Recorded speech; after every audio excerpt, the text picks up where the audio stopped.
Beautiful. So welcome everyone to the Naked Ambition podcast. Thanks to everyone who's tuning in live over there on LinkedIn. As you know, if you've tuned into the Naked Ambition podcast before, we interview the people who are making an impact in innovation, design and leadership all over the world. And I'm your host, Fiona Triarca. Super excited today. We have an absolutely exceptional guest in Matt Davis, who is the CEO of the Salvos stores, and he's joining us today. Here he is. Matt, how are you? Thank you, Fiona. Yes, hi from Box Hill in Melbourne. So commiserations to all of our viewers in Melbourne and Sydney at the moment. Yes, I, like you, trapped in the four walls of my house, but great to be here. Thank you. Shout out to Fiona and the Naked Ambition team. It's an awesome conversation to be having in an otherwise pretty hard time, yeah? Yeah, no, it's not easy as well. So hopefully we can give people a little bit of relief maybe with this convo today as well. How are you dealing as a retailer? You're normally out and about chatting with people. You get to be super social in the role, but managing a bit locked up. Yeah, it's a bit of a process. We're all having to sort of compare notes on that. You know, how do you take natural extroverts and put them in front of a computer and expect them to stay motivated at the moment? So look, plenty of time, sharing war stories on exercise, on what we're reading, on what we're listening to, significant people in our lives that kind of keep us going.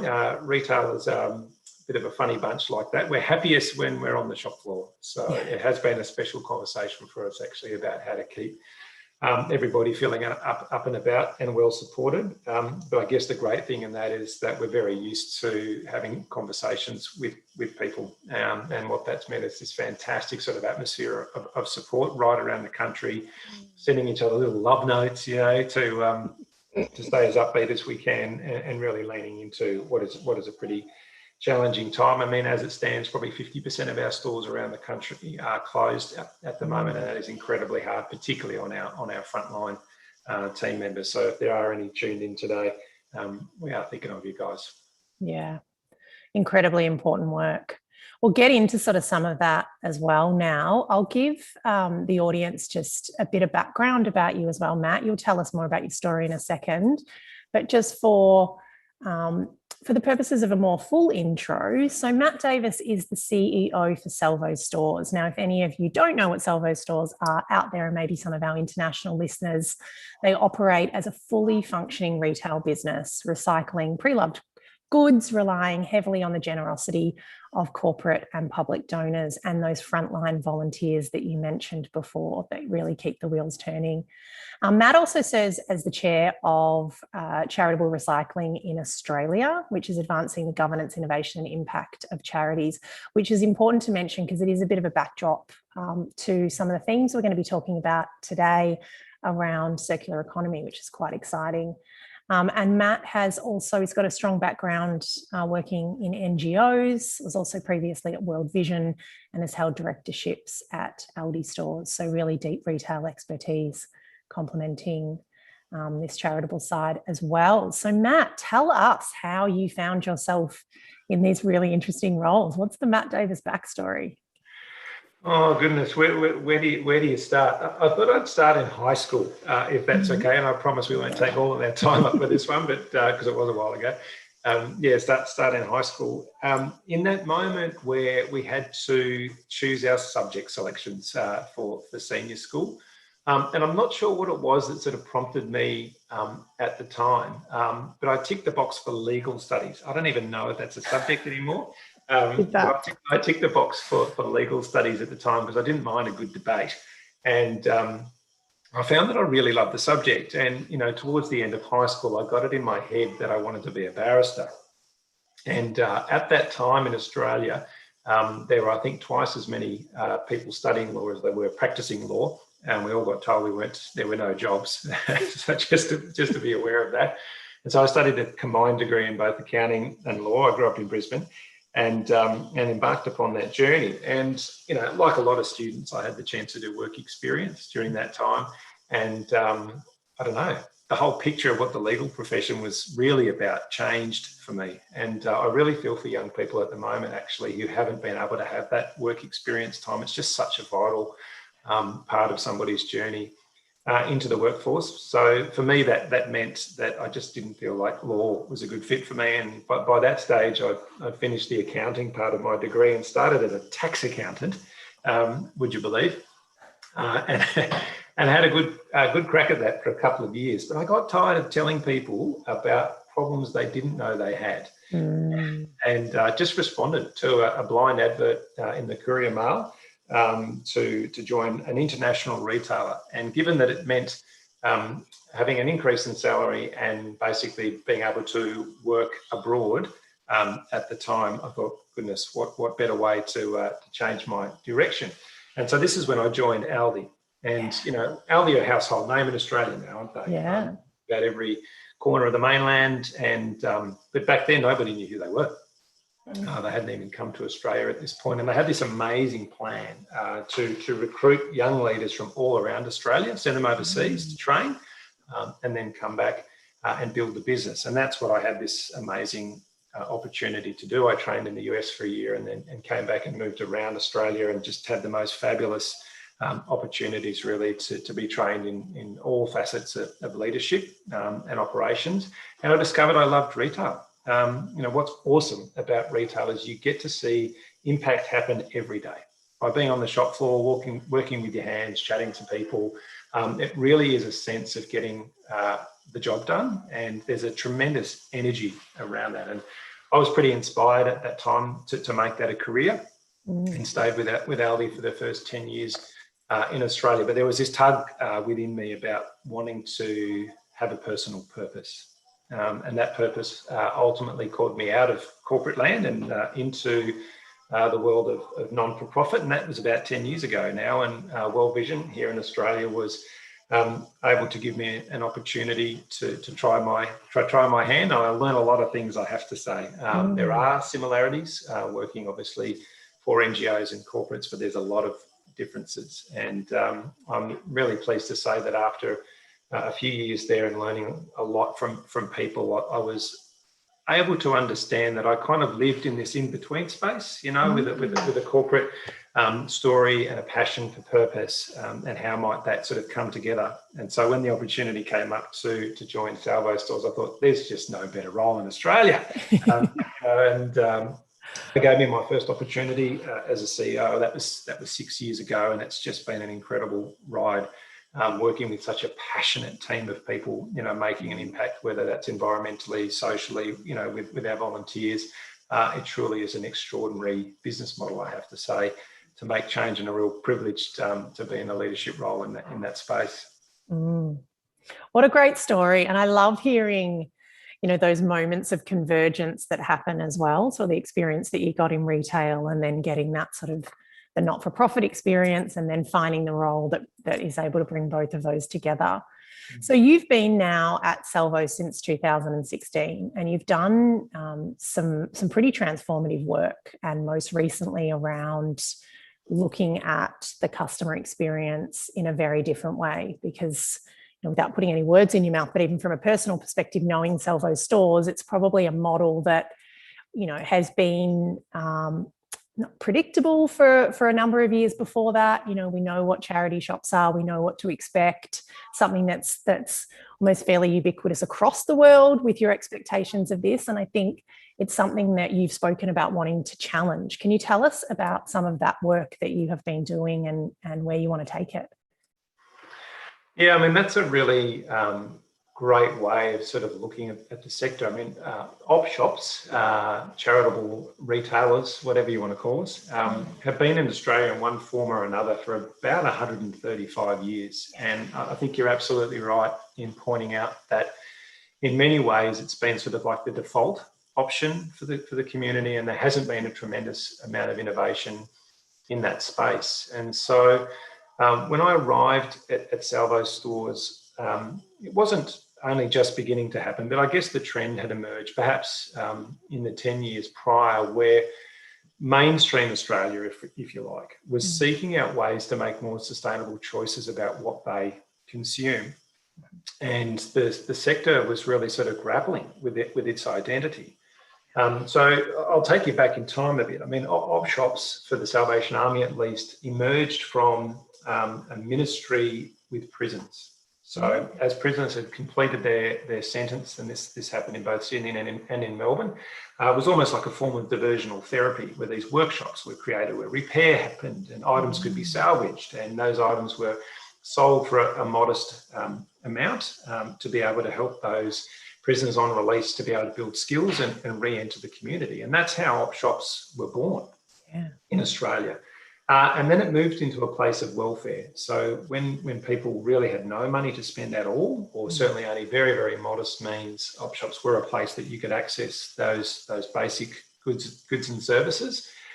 And then it went through another season, which was, it was almost like this hidden story where families would shop there because they needed to, but they didn't really talk about it. But it was kind of understood as this really great way of making ends meet, but not something that people feel comfortable talking about. And then, more recent times, that's where that started to change. And it's almost now become a point of pride. You know, you've got it, oh, that jacket's amazing. Where did you find it? Oh, I found it at Vinnie's, or I found it at Salvos, and it only cost me $20. And that's a great story, whereas you perhaps wouldn't have told that. It's the hipster, almost the hipster revival of the op shop, isn't it? Yeah, I think so. And of course, fast forward to today, the op shops themselves are having to ask, well, what role is it that we play in the circular economy? What role is it that we play in our communities in having impact? And we asked that question together as a team at Salvo Stores, and really came to this understanding that we want to provide the community opportunities to have that impact. We're not a recycling organisation. We're a retailer, and we've made that choice clear in terms of how our operating model works and how our value proposition unfolds from that. And we really want to be that place where all members of the community, whether they be volunteers, whether they be donors, or whether they be shoppers, can come and make an impact, both socially, so for people doing it tough that we serve as part of our mission, and environmentally. So bringing those two things together and really trying to create a compelling experience. And that clarity, I think, has really helped us to build a brand and to build a customer experience. We've got a long way to go, I have to say, and we're inspired by a lot of what we see in all different industries to try and to bring that to the market. Inspiring vision. So you've started with, as you said, getting the team together, getting the clarity around the vision. What is the impact? Where are we really playing here? And then what is that value proposition, presumably for a few different customer segments? What do they want is what we're talking about there. How is some of that playing out? What are some of the changes, more tangible changes that you've started to put in play in store, or is it quite early, too early for some of that yet? Well, I'm definitely happy to share some of that. I mean, like any good strategy process, you've got to start with data. What is it that you understand about your market, about your people, about your model, and so on. And so one of the first questions that we asked together is, well, who is our customer? Who is it that's coming in and using our services? Who's engaging with us? And, you can call it segmentation research if you like. We're a bit uncomfortable with corporate language sometimes in charities, but there you go. Yeah. So our segments essentially fall into five groups. So we've got our bargain hunters. So, people, looking for that Prada jacket for, 95% off. We've got our treasure seekers, so people who love to collect items. And for them, it's about finding things that are unique that are perhaps not available in the regular shops, if you like. We have our philanthropists, so people who do it for social good. Our sustainability shoppers, those that are making a choice about their environmental footprint, and our necessity shoppers, of course. And what really shocked me, I have to say, when we got the findings from this, is that today in our stores, and keeping in mind about 210,000 people a week come through a Salvo store when we're all open, I might add. So that that's a lot of Australians. Only 5% of the people that shop with us today do so out of necessity. The average incomes is very reflective of what shop with other types of retailers. Over 20% of our customers are on incomes of over 100,000 a year, for example. And over 20% now of our customers are motivated by sustainability as their number one motivator. We're all complex people. We've got lots of motivations, but as far as our primary drivers are concerned, the second biggest segment and the fastest growing segment are those customers that are motivated to do something about their footprint, and to try and make sort of positive choices. And so that changed the picture for us, I have to say, about how we present our stores, pricing, for example, the expectations that our customers have of us. And, you ask some people, well, why don't you shop in an op shop? And they'll say, well, it stinks. There's a smell, or they're dingy, or, they're run down, or they're hard to find. Now, some people like that. They quite like having a bit of a dig around and finding a hidden gem. But in the main, we've found that Australians have really appreciated us lifting the standard of our stores. So over the last 5 years, we've done very simple things like trying to introduce air conditioning. Nobody wants to try on clothes in a hot store in the middle of summer. These are things that charities typically haven't invested a lot into, our lighting, our fit outs, getting rid of the old carpet, which kind of harbours odours and things like that. Just the basic store experience. And when people come in, they feel like they're in a place of dignity. And they feel like they're in a place where they're going to find something that is of quality. And really, that's the feedback that we get from our customers on the whole. They love the friendly face, how welcoming we are as a place to visit, and they appreciate the quality and the value of proposition, if you like, when they engage with us. So it doesn't sound like a lot, but that's a big shift, I have to say, for the op shops. And another huge one, of course, is getting away from bricks and mortar being our only way for people to engage and investing into online. A huge percentage of our customers shop in most other retailers in Australia and expect that convenience. They expect that sort of real-time response. And about 3 years ago, we made a decision to invest quite heavily into our online platforms. And, today you can jump on salvosstores.com.au and find over 50,000 items, unique items. And when you consider the fact that Australia's biggest retailers probably don't have any more than 100,000 SKUs on their website, that's a pretty significant footprint for us. And what's great about it is that it's volunteers who've been with us for 10, 20, 30 years, 70-year-old grandmas and grandpas who've learnt how to do all this really cool, amazing stuff. Yeah, in our stores, each and every day, listing these items, engaging with people, and ultimately making it their own story about what an online experience kind of looks like in the charity space. So, those things have really helped us to diversify what it is that we do, to increase our appeal to a broader range of shoppers, and ultimately have more impact. And that's our reason for being, is to meet need. When people are doing it tough, 100% of our profits go to Salvation Army programs. And so that's our rallying cry, if you like, as a team, that everything we do in this space is more resources for mission. It helps the Salvos to be really, wherever there's hardship and justice, we're there. That's our mission, and that's who we're about. Congrats on that, Matt. It sounds like a really impressive 3 years as well. Not just, was going to be one of my questions, actually, what is that online presence now, especially at the moment? No doubt seeing a lot of growth. I'd love to kind of jump into, you mentioned impact there a few times in that conversation. Let's talk a little bit about that, and also the role that you see Salvos stores playing in this bigger conversation around circular economy. Where do you want to play? What has got you so interested in this, in recent times?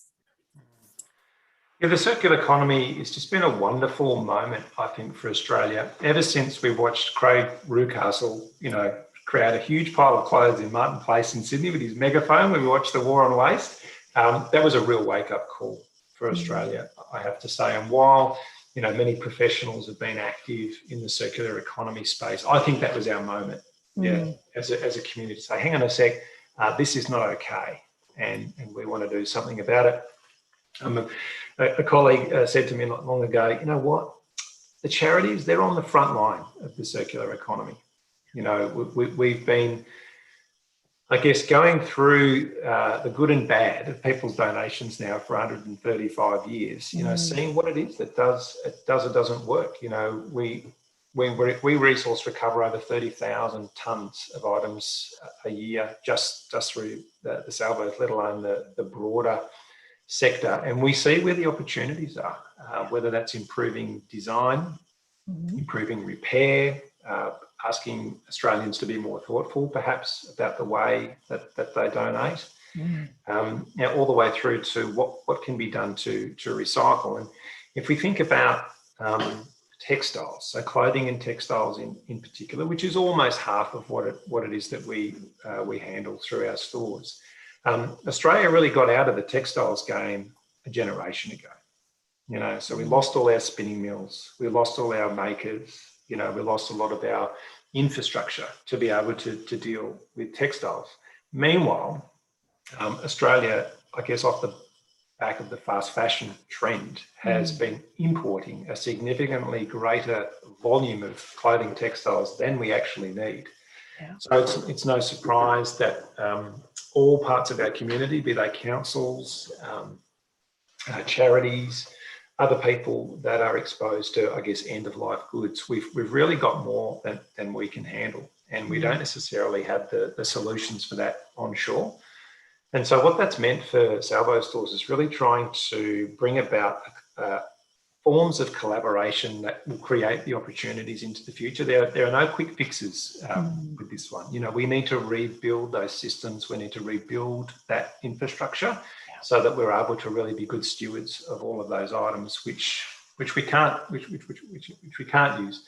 And in a practical sense, that has me talking to people I never thought I would collaborate with. I spend time talking to textile designers now, people who are operating in sort of innovative fabrics, and how to use regenerated materials. And I just work in op shops, and here we are sort of collaborating across all parts of the value chain.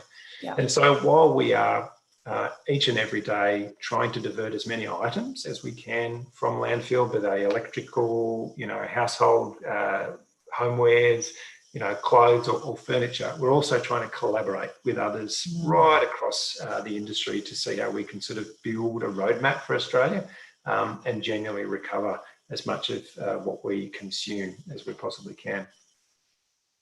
So impressive. You'll have to connect in with Kate Dillon, who joined us on the podcast a couple of weeks ago. She's an Australian designer of handbags, and she recently brought together 22 makers from across Melbourne to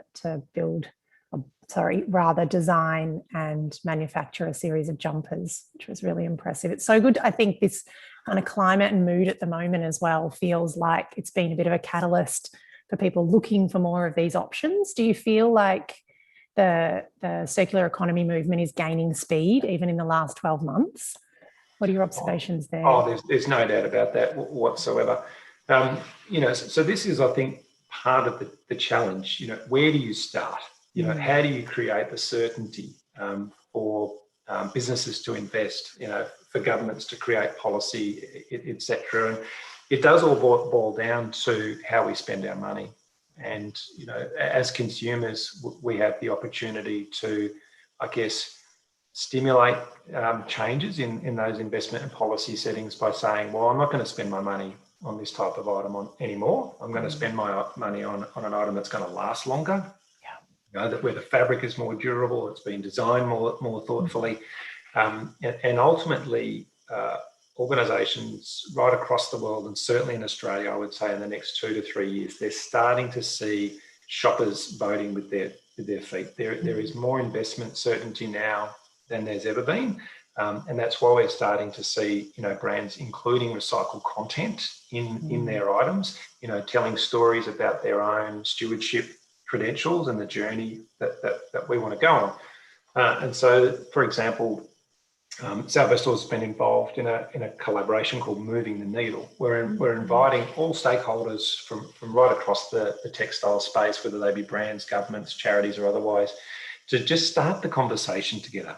Talk to your customers about donating more thoughtfully. Create options for them to bring back their items, or perhaps bring them into the charities. Think more consciously about the brand new items that they purchase, or whether they need to purchase them at all. Yeah. And I think it's the way in which we have this conversation together that we challenge ourselves that now is the time, I think, to invest in those things and to sort of step out. And certainly from my perspective, we're seeing more and more companies, brands, really wanting to do more in this space. And it's good to see it sort of going both ways as well. So brands leading that conversation, which is what you're asking brands to do, rather than just responding, maybe as a PR exercise potentially, because they think that this is something that maybe their customers want, because I mean, it's an act of bravery in a lot of ways as well, because you're talking about, challenging, maybe some of their margin in some cases. It's more expensive to have a more considered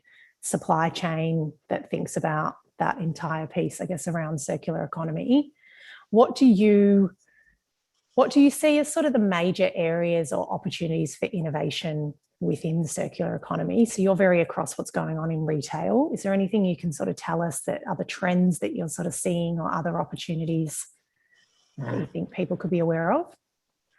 So I'll share something very specific and then something more general, if that's okay. So the specific space that I'm certainly trying to invest my energy into at the moment and encourage others to do the same is around resource recovery. So if we think about the linear business model, we take those natural resources, we make the products, they're used for a short period of time and they're disposed of. What we're trying to do with the circular economy is, recover those materials once they've sort of reached the end of their best use. So, you've worn your jacket as many times as you can. You passed it on to your sister, who's worn it as many times as she can. She's taken it in the op shop. I mean, eventually it's going to run out of life. Yeah. And so to me, the sort of the holy grail of resource recovery in Australia is being able to take those resources and remake them. Yeah. So reuse will get you so far. Obviously, we don't want to put them in landfill or burn them or destroy their inherent value. What we want to do is get the highest and best use out of those natural resources. And that's true for any type of product in the circular economy, whether it's textiles or electronic goods or furniture. How do you get highest and best use out of that particular item? And that is a technology-led answer. We have to continue to develop innovative solutions to how to disaggregate those products. So again, I hope you don't mind me talking about the jacket all day. Go for it. I think it's a relatable example. We're loving this. You've got to get the buttons off. You've got to get the zippers off. You've got to separate any polyester from cotton or wool from lycra or whatever the composition of textiles is. We have to be able to disaggregate the item, and we have to be able to break down the component parts so that they can be reused. And I think it's about finding solutions in Australia to have that process happen so that we're able to create new materials. And once we have high quality materials that can sort of, be re-input into the manufacturing cycle, then we're talking about advanced manufacturing, we're talking about onshore, new industries of redeploying skills of industries that have collapsed. And, Geelong's doing some fantastic work in advanced manufacturing at the moment, particularly around plastics. And I think that's when we start to really come alive, when we've got ways of taking old materials from items that have finished their use and finding higher and better ways to use them. So that's certainly a space that I'm putting my energy into at the moment. And look, if there's anyone that's interested in that journey after today, please get in touch with me, because it's something that I think we're really on the cusp of. The more general example I was going to give you is that, when you think about the circular economy, it's not hard to understand as a concept. Yeah, the hard part is making it work. And at the moment in Australia, there's all kinds of breakages in what we could say is the ideal kind of circle. So the value is in closing those. Yeah, and the way to do that is collaboration. So I would say circular economy is a team sport, and facilitating, relationships.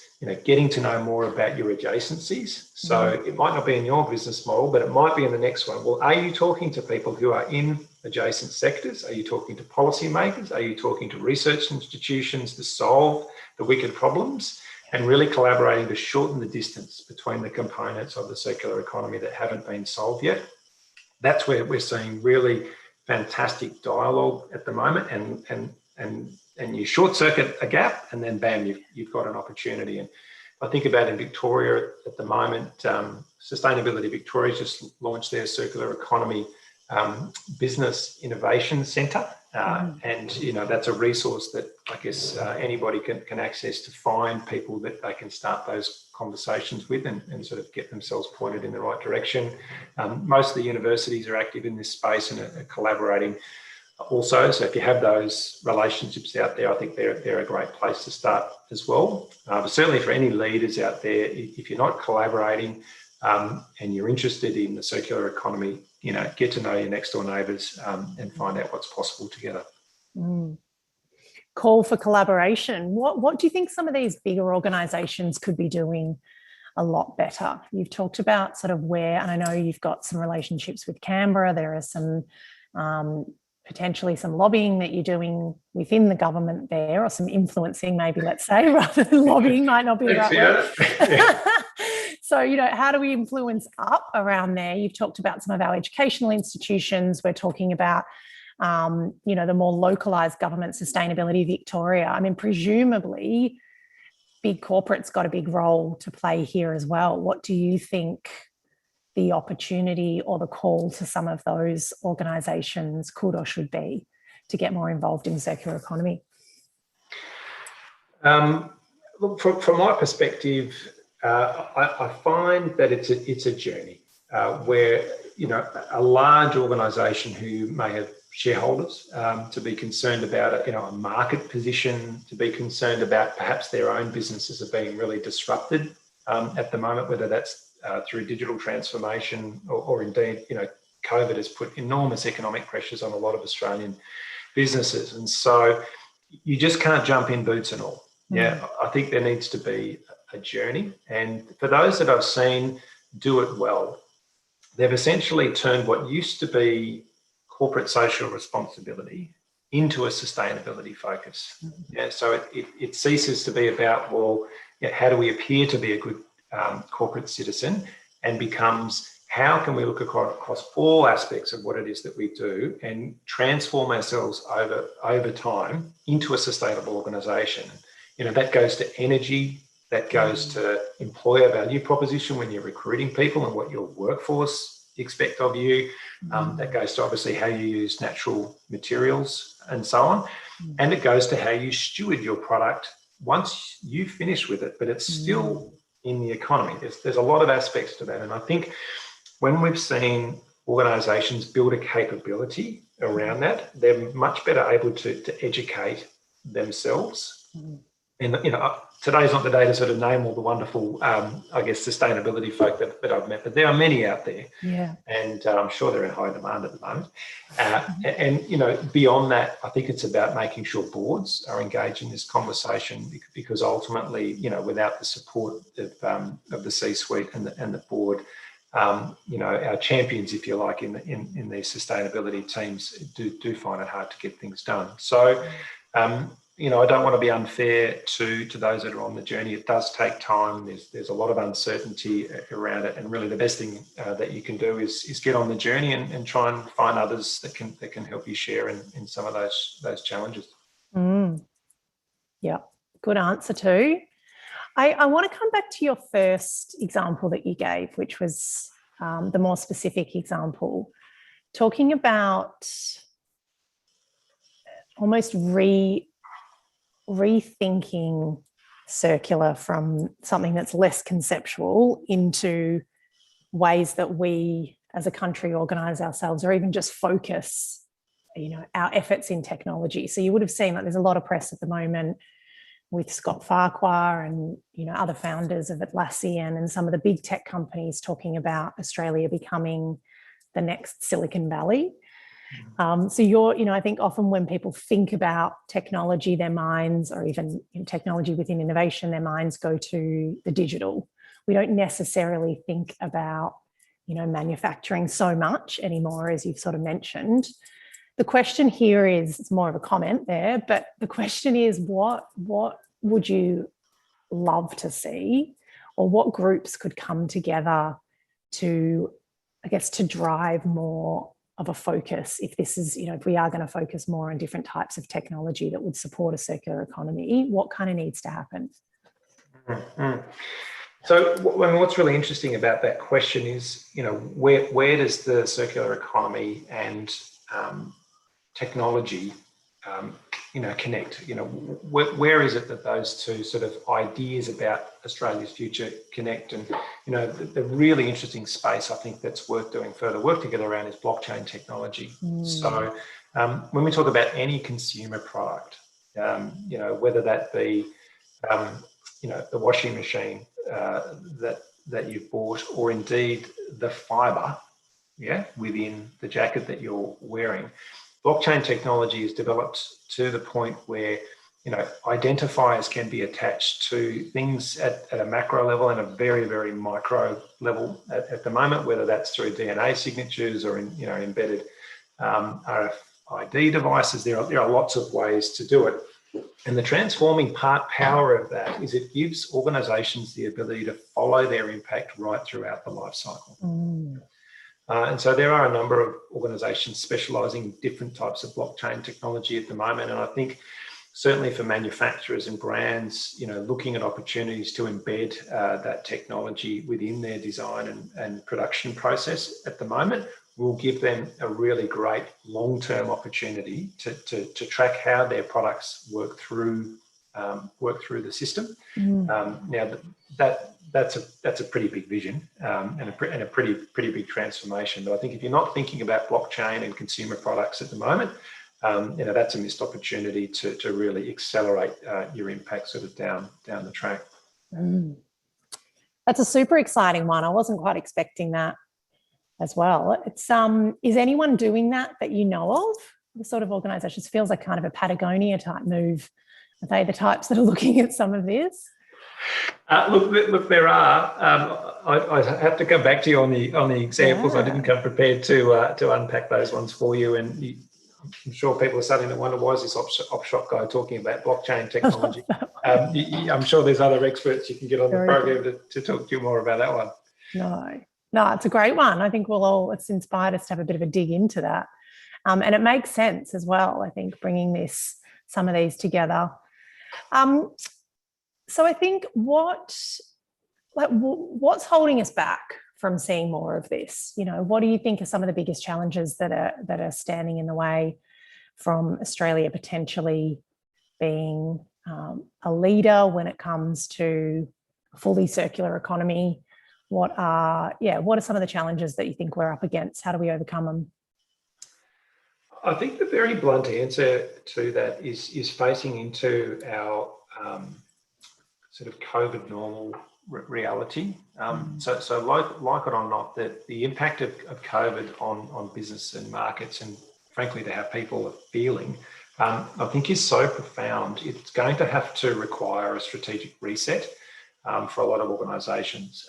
Perhaps some have grown exponentially and they're going to have to build capability and reposition. Perhaps others have been so devastated economically that they're going to have to reassess their priorities and sort of what they invest into. And, speaking, frankly, from Salvos stores' point of view, I mean, having half of our stores closed across the country for large chunks of the year, it has a direct impact on our mission and our ability to fund what it is that we do. And so we have to face into that and go, well, realistically, what can we afford to invest into? What can we do? And I think there's going to be a danger in organisations just thinking they can do everything the way they used to before COVID and it's all going to go back to normal. I think there's a call for all of us to kind of to pause, to reassess as we begin to emerge, through our vaccination tipping point that we're all talking about at the moment, and decide for ourselves, what is it that we're going to try and become, and add in terms of value into the new year and beyond.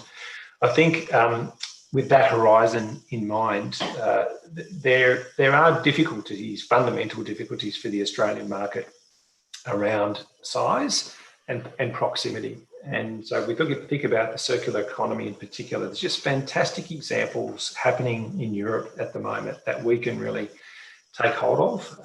And just as a really kind of random example, The Dutch embassy at the moment is running an RFI process for any Australian organisations that are interested in collaborating with anything that's happening in the Netherlands. So if you've seen a piece of technology, if you've seen a policy setting, if you've seen an example of something that you'd like to bring to Australia, you can literally contact the Dutch embassy and they will help link you in and support you in bringing that here. And in our case, Salvation Army does have operations in the Netherlands, and there is technology that we're interested in, and that's something that we are going to pursue. And so I think, if we're looking at opportunities to accelerate in a post-COVID world, I think we've really got to be looking, where are those natural synergies in other markets who are perhaps a little further ahead than we are, and finding ways to kind of leapfrog there as we can. I think as a knowledge society, Australia is in a fantastic position to have deep expertise in advanced manufacturing in particular, and certainly all the markets that will flow from the circular economy.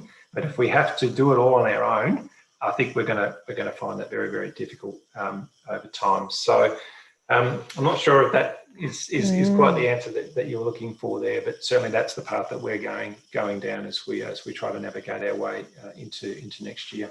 Yeah. Now, it's a great point as well. I mean, it's a lesson beyond Salvos stores or even just talking about the circular economy, but just even international collaboration. How can we look for opportunities to learn from other countries? And I mean, just an innovation lesson as well. There's definitely more that we could all do, I think, in that area. So that's great inspiration. That's good advice. From your perspective, if we were sitting here in 3 or 4 years' time having this conversation about what's happened with Salvos stores, where you've taken things in those intervening years, can you paint us a little bit of a picture, Matt, of your grand vision for what you'd love to see happen with the stores, if anything was possible?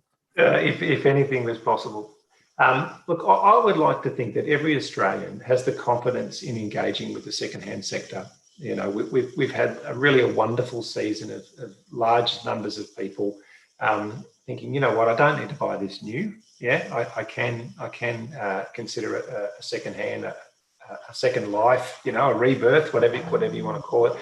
I think there are so many, fantastic offers that are part of our world now as far as the secondhand economy is concerned. I'd like to think that every wardrobe in Australia, has a little section that is either for reuse, or it's been rented, or it's been shared, and it really is a part of our lifestyle now. And in doing that, this dividend that is both social and environmental. So I would love to see a situation where the whole charitable recycling sector is thriving, and that we've found innovative solutions to improve our environmental footprint, that we continue to do the really amazing work where people are doing it tough. I think that would just be a wonderful solution for I guess, our consumers. And then certainly when things do reach their end of their kind of useful life, I'd love to see a situation where Australia is really stewarding all of those landfill-related products back into new technologies that are seeing other sectors and other communities thrive. Yeah. So Salvos stores bringing manufacturing back to Australia, is that what you heard it here first? Like I said, circular economy for team sport. I'd happily see anybody do that one. Yeah, no, good on you. So good. Tell us a couple of questions I'd love to bring us home here as well, Matt, more just about you. What are you inspired by? You've given us some incredible perspectives on a really broad range of topics across innovation and circular economy, and across all of your experience in retail as well. Where do you go to get inspired? Books, podcasts? One of the wonderful things about working in retail is that you get to interact with a whole range of people on a regular basis. So it's a real privilege for me when I get to, travel to the town of Katherine in the middle of the Northern Territory, where we have a store, and get to meet a young Indigenous person who perhaps hasn't been employed for a period, who's finally found a home with us, or I might be in Tassie, talking to a volunteer that's been working with us for 30 years and who's still faithfully serving. These are champions in our community that just because they want to make a difference, they come and be part of that. And, that's been a real source of inspiration to me as a leader through my whole career. Whether it's been on the supermarket floor in my Aldi days, or the time that I have now at Salvos stores, is really engaging with our frontline people and seeing what it is that they come and give each and every day. And it challenges me to do my bit so that my legacy is like theirs, where when we're all said and done, we feel like we've brought our own skills and abilities in making a difference for those that perhaps can't do it for themselves.